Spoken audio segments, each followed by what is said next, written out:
This week, the Union Science Minister Jitendra Singh inaugurated the International Liquid Mirror Telescope or ILMT.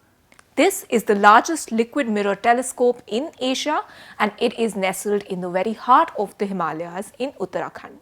Located at the Devasthal peak at 2,450 meters altitude, the location unfortunately remains inaccessible to the public.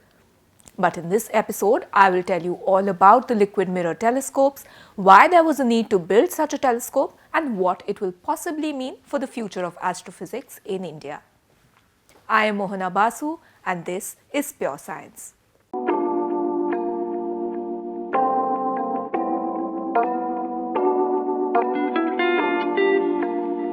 Telescope locations are often remote, but the International Liquid Mirror Telescope or ILMT is quite a trek. The telescope has been developed by Dr. Paul Hickson, an astronomer with University of British Columbia. As the name suggests, liquid mirror is made of a liquid reflecting metal, usually mercury, which rotates on a very thin layer of compressed air. The ILMT houses a 4-meter rotating mirror coated with a thin film of liquid mercury. The telescope is designed to survey the strip of sky passing overhead each night, allowing it to identify transient or variable objects such as a supernova, gravitational lenses, space debris, and asteroids. The largest liquid mirror telescope is currently the Large Zenith Telescope or LZT, located at the Observatorio Astronómico Nacional in San Pedro Martir in Mexico.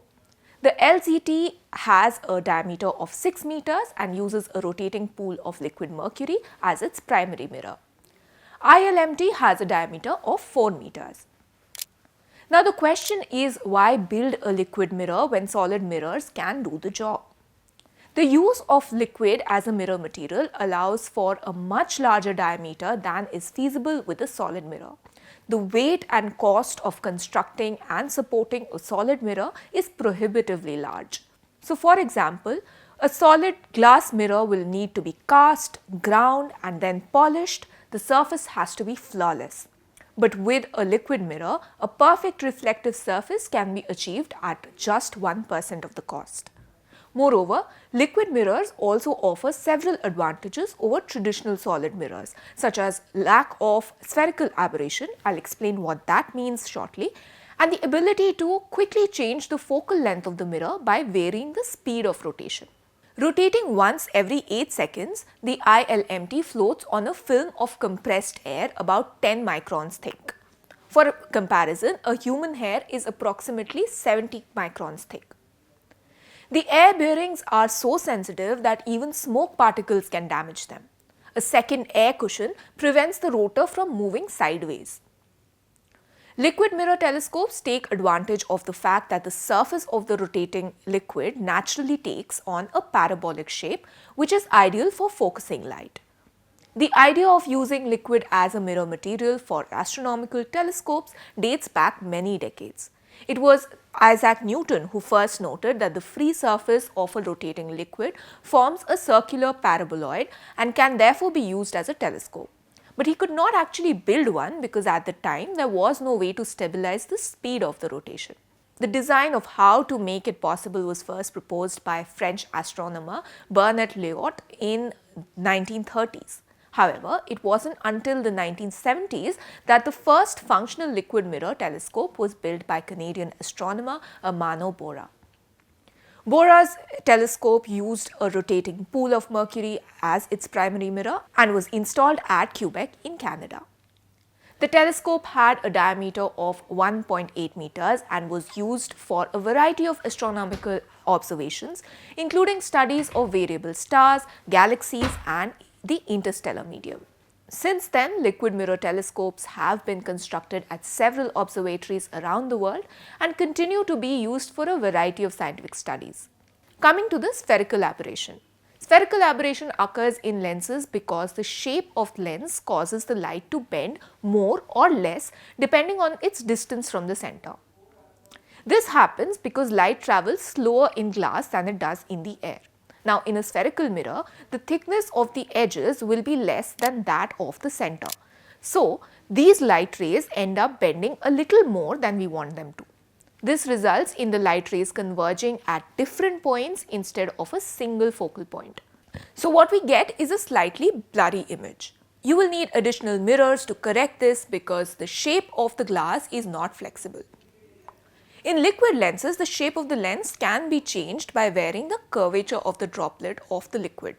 By applying an electric field, the shape of the droplet can be adjusted to focus the light rays precisely. This allows for more customized and precise correction of spherical aberration. Therefore, liquid lenses can provide better image quality by reducing or eliminating spherical aberration. Coming back to the ILMT. The telescope is designed to survey a particular strip of the sky passing overhead each night. Dr. Hickson had perfected liquid mirror technology over the years while developing the large cell telescope at his institute, which was the largest liquid metal mirror at the time that it was built. When regular science operations begin later this year at the ILMT, it will produce about 10 GB of data every night, which will be quickly analyzed to reveal variable and transient stellar sources. The 3.6 meter Devasthal optical telescope located nearby, with the availability of sophisticated spectroscopic instruments, will allow rapid follow-up observations of newly detected transient sources with the ILMT. ILMT will be in operation from approximately October to June each year, shutting down during the monsoon season. A thin transparent film of optical quality mylar protects the mercury from wind and stops any small waves on the surface caused by the rotation. The mylar is so thin that it's comparable to the wavelength of light and therefore does not distort the telescope's images. The reflected light passes through sophisticated multi-lens optical corrector that produces sharp images over a wide field of view. A large format electronic camera located at the focus records the images. The rotation of the Earth causes the images to drift across the camera, but this motion is compensated electronically. The ILMT collaboration includes researchers at the Aryabhatta Research Institute of Observational Sciences and the Indian Space Research Organization or ISRO, the University of Liège and the Royal Observatory of Belgium, Poznan Observatory in Poland, the Ulugh-Beg Astronomical Institute of Uzbek Academy of Sciences and National University of Uzbekistan, the University of British Columbia, Laval University, the University of Montreal, the University of Toronto and many others. Researchers from these universities will share the time with the telescope and the data generated by it. This paves the way for a new era of very exciting scientific collaborations that have expert inputs from across the globe. In fact, in the coming years, we can hope to see many interesting discoveries from the telescope, with Indian scientists being at the forefront. This is Mohana Basu, Assistant Editor at ThePrint. If you like our work, do consider paying for a subscription to ThePrint. You can do so through the link in the description box below.